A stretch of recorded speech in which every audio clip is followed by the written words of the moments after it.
সত্যি কথা বলতে প্রত্যাশা আর বেঁচে নাই। মানে এই গত ৬ মাস অগাস্টের পরে, এরকম না যে অগাস্টের আগে কোনো কিছু হইতো না, কিন্তু অগাস্টের পরে একটা আশা ছিল যে রিফরমেশন এবার সত্যি হলেও হইতে পারে, যেটার কারণে আমরা সবাই নামছিলাম রাস্তায়। কিন্তু এই কদিন ধরে যা কিছু দেখতেছি, ফেসবুকে বলেন, রাস্তাঘাটে বলেন, মানুষ নারীদের পোশাক নিয়ে ৮ বছরের বাচ্চা ধর্ষণ হচ্ছে। ওদের পোশাকের তো কোনো সমস্যা নাই, সব কিছু নিয়ে আসলে প্রত্যাশা বলতে নাই। যতটুকু ছিল তাও আস্তে আস্তে মরে যাচ্ছে।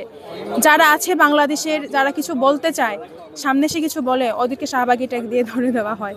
কোনো কোনো কথা বললেই শাহবাগী, গোসল করে না, কোনো কিছু বললেই আপনি তো গায়ে গন্ধ, আপনার গায়ে গোসল, আপনি তো গোসল করে আসেন না। কোনো এটা কি, কাকে নিয়ে বলবো, কার কাছে প্রত্যাশা জ্ঞাপন করব, সেটাই সমস্যা। আগের যে ফেসিবাদী সরকারের কাছে প্রত্যাশা জ্ঞাপন করতাম, সেটা তো কোনো কাজ হলো না, সেটা সরাই ফেলা হয়েছে। এখন আমি যদি ইন্টারিমের কাছে প্রত্যাশা নিয়ে যাই, আমি আর কতদিন অপেক্ষা করবো এই প্রত্যাশার কারণে, ফল আসার কারণে?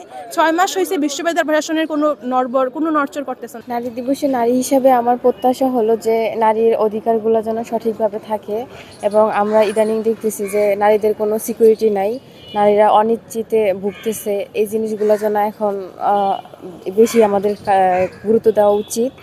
আর নারী হিসাবে প্রত্যাশা হলো যে একটা নারী স্বাবলম্বী হওয়া উচিত, নিজের অধিকারগুলো যেন সে সঠিকভাবে পায়। আর এখন নারীদের সবচেয়ে বড় যেটা হচ্ছে যে হাঁটতে চলতে সব জায়গায় তারা নিরাপত্তাহীন ভুগতেছে।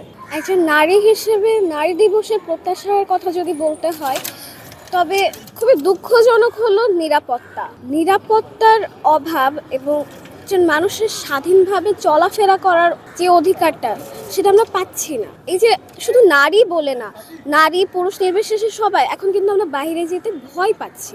এই যে ভয়টা, এই যে আতঙ্কটা আমাদের ভেতর কাজ করছে, আমি চাই এটা দূর হোক।